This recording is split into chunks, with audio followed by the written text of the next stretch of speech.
CPRI Stock Analysis Thursday. Is it a buy or not? Watch this 1-minute video till the end to find out. So I'm looking at Capri Holdings. It is gone up quite decently, you know, like 30% up is very solid. All I'm looking to do is obviously just zoom out to just kind of have a decent understanding for where we are.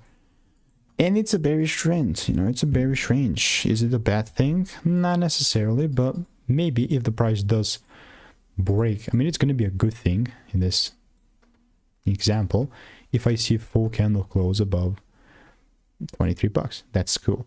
If not, bro, why the heck would I try and force buys here? It's melting stage and it's been melting down for like a year plus 2, 3, who knows?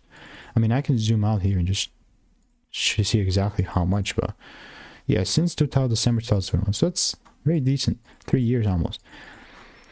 So yeah, let me know what is your opinion on CPRI. If you want to make, I mean, I'm going to still using my strategy, but if you want to make more money trading in a simple and lean way, click the first link in the description. It's free newsletter.